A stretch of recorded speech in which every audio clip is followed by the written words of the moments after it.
It's worth figuring out what's worth fighting for. But it's also about having things that are worth fighting for.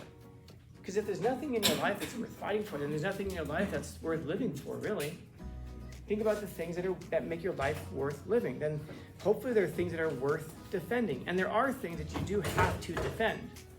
There are things that you do have to defend. There are things that you have to protect. There are people in your life. There are ideas. But man, imagine going through your life and not being able to.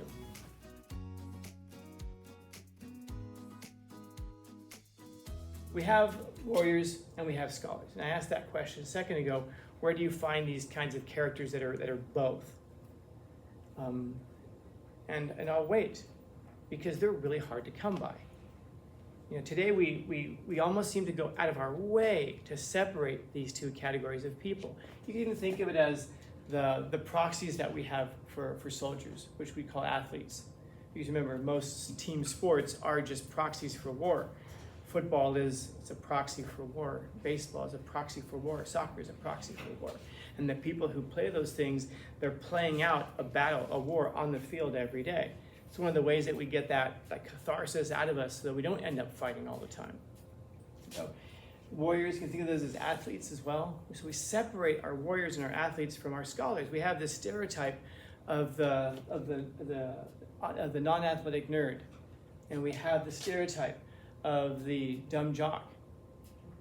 But there is something else that you can be, because if I were to ask you, which of these is it better to be, the warrior or the scholar? Because as you pointed out, without the warrior, nothing gets done. These are the people who do things. But then what do you do? Well, you have to be guided on what you do. Otherwise, you're just spinning your wheels, you're wasting time.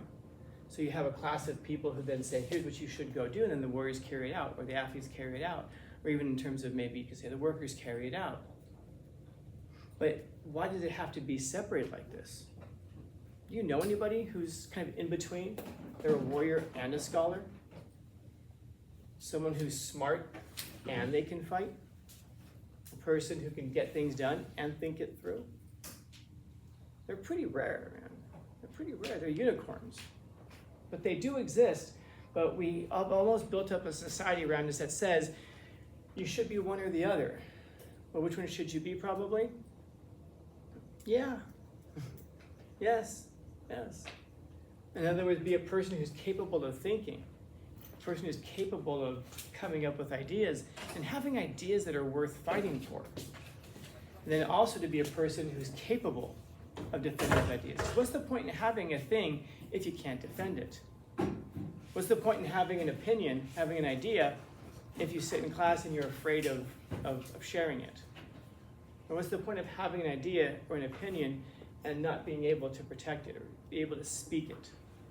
What's the point in being able to say stuff and being totally comfortable saying stuff, but you're really not saying anything because you're not a scholar? Think of an intellect, an academic. There is a term that we do use to describe people like this. There's one of our generals actually referred to him. It's an interesting one, but a warrior monk. In other words, the person who's very contemplative, very thoughtful, and yet you don't want to get on the wrong side of them because they will fight you. Well, the people who get caught up on talking it out oftentimes never get past talking it out. I mean, if you want an idea to die, just give it to some scholars, and they'll kick an idea around for decades and decades and never get anything done. But you also want to make sure that what you're doing is worthwhile. And so I'll say again, think about ideas that you might have. Is it worth having the idea if you can't defend it? How often do we begin these sentences or end these sentences with things like, well, I mean, it's just my opinion, or I don't want to say because, people get offended. How often do we say things like, I mean, you're not supposed to say it, but who says you're not supposed to say it? It's probably not these folks. These are the folks who are willing to defend their ideas. It's oftentimes things that are pushed on you. And if you have an idea, I wonder if you have any ideas that are worth fighting for. I was telling last period that at one point in the past, I was a substitute AP. So when the APs would be absent, I would fill in over there. And it's kind of a dark enterprise because you only ever see the negative side of students, because they don't, I mean, you very rarely bring somebody in the office because they're doing a great job. Anybody ever get called in the AP's office and they go, hey, look, proud of you, you're doing a great job. Here's a gold star. It's almost always because they think you did something wrong, or they think one of your friends did something wrong, or whatever. And so if you have that kind of constant interaction, then you can start to think very negatively about the whole population. It's like cops. Cops don't usually just pull people over and say, hey man, you're doing the speed limit and your brake lights are working. Good job. You're making society better. They usually only interact with people who are doing something wrong, or being accused of doing something wrong, and they have this mindset that everybody's lying to them. And if you think everyone's lying to you, it's hard to not have contempt for people. You can see how that behavior can spiral. So anyway, I remember this one kid specifically. He came into my room. He came into my office. Came into the other office I was substituting for, and he'd been in a fight. So I asked him what happened. So you give him the paper. He's supposed to write it down. And then afterwards, you go over with him and go, so you're saying this is what happened? Yes. Okay. And then he signs off on it. And it's just standard. You get like a 1-day suspension, whatever. And then after they would do that, I was always curious. I'm like, all right, so I see what you wrote. It's off the side. It'll be filed. But what really happened, dude? Like, what really happened? Because, you get all kinds of big stories. And they ended up telling me that what really happened was he got into a fight with a guy because the guy was talking to his girlfriend in a math class. I asked him, what are they talking about? He said, I don't know. But someone told me he was talking to her. So I talked shit to him, he talked shit to me, and then we got into a fight. I'm like, could they have been talking about math? And he's like, maybe, I don't know. And he really was like, I don't know, I felt like I had to. I felt like I had to. Why? Well, because I was gonna look bad if I didn't. Oh. And so I asked him, is she your girl? He's like, yeah. I go, you sure? Yeah. Because if she's your girl, you have to fight for her. And if you have to fight for her, she's probably not your girl, dude. And he thinks about it, he goes, where were you an hour ago? And you see that we get into fights about some stupid stuff. I heard someone was talking about me, or someone posted something online that might have been about me, or whatever. And we get into fights over little tiny things that to us become really big deals. Especially like someone's talking shit. I saw some videos day before yesterday of people over at Petco getting into fights. And it's like, really? Like, you're fighting over a baseball game. It's like, you don't even play for the team. You spent like $200 to buy a shirt that looks like the one that those guys over there are wearing. And then we make fun of gangs for wearing colors and defending those. But you're doing the exact same thing.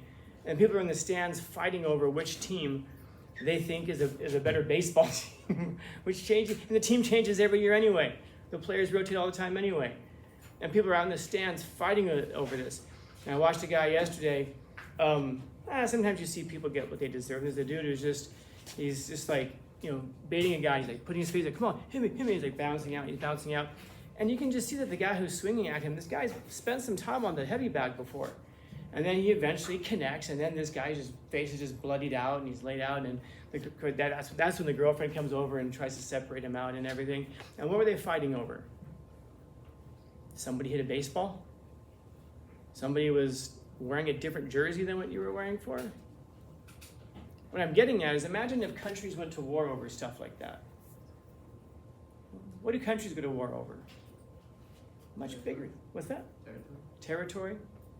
And what's on that? And why do they fight for that territory? What's on the territory? Resources.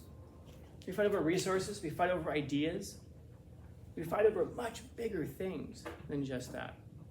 And it's funny. We'll say things like, we shouldn't be fighting a war because no war for oil. And we'll all go, that's right, no war for oil. You guys like eating? Everybody like eating? It's good. Like driving cars? You like being able to heat your houses? Okay, so we can agree that oil is a good thing. But we'll say that, but in the exact same phrase, we'll be totally okay with, well, you went and got into a fight with that guy. Why? Because he was talking shit. You see that one is more valuable than the other? But on a personal level, it's because we don't think of it this way. We don't like, if someone talks shit, what's the worst that can happen? Oh, my reputation. And that means exactly what? When you're at a stadium where no one's ever going to see you again. What's the worst that can happen? Well, someone could die. It's worth figuring out what's worth fighting for. But it's also about having things that are worth fighting for. Because if there's nothing in your life that's worth fighting for, then there's nothing in your life that's worth living for, really. Think about the things that make your life worth living. Then hopefully there are things that are worth defending. And there are things that you do have to defend. There are things that you do have to defend. There are things that you have to protect. There are people in your life. There are ideas. But man, imagine going through your life and not being able to. I got a text from a former student a couple of days ago. I need to respond to him. I won't give too many details because some of you might actually know who this person is.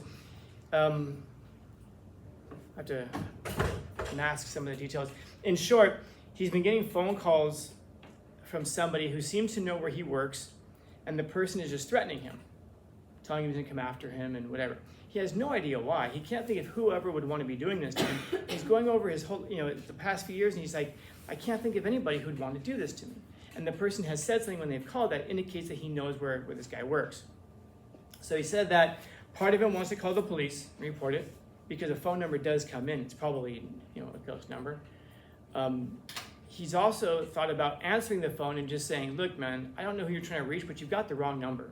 I'm not so-and-so. And then he said, but then if I do that, I'm going to feel like a pussy. So he's like, it just all of a sudden occurred to me, there isn't anything I can do because I don't have the ability to defend myself. He's afraid. And I know him, and he probably should be afraid because he really can't defend himself very well at all, just as a lot of people can't. And it's funny, we will chastise the person who can't, and yet we'll almost accept the person who can't think. He's very much a thinker, he is. And he just said to me the other day, he actually sent me a reference to this quote and said, I feel like I need to be able to learn how to defend myself because there will be things in my life. He said, if my life goes well, there will be things in my life I may have to protect at some point, whether it's people, whether it's from a break-in, whether it's from this or that. And he said, I feel like I need to become a complete person. And yeah, that's, I guess, for everyone to decide. Because it's difficult. This doesn't mean you have to go out and learn how to fight and beat up the whole world or anything like that. That's not what it is. There are different ways of being a warrior. Having the courage to do it is one of the big things. Having the courage to put yourself out there to learn how to do that. To be able to, even if you're able to have the courage to speak up and defend things. But also to have something to say. Because if you have anything to say, then there's nothing in you. And if there's nothing in you, you're just a hollow shell. And there's not much to that. And so which of these should you be? Yeah, probably. Should you be a warrior or a scholar? Mm-hmm. Yeah. Good luck. They're rare. They're rare to come by. Not a lot of them. But when you do meet them, they're interesting. They're very interesting. Because you never know whether to be fascinated or afraid. Because they're capable of terrible, terrible harm. And they have a motivation to do it. But then again, part of being educated is also developing the ability to restrain that monster so that you don't go over the top, so that you know what the proportion is. So, questions, comments, concerns, complaints, criticisms, critiques? I don't feel like I hit it, man. I'm missing something. I don't know what it is.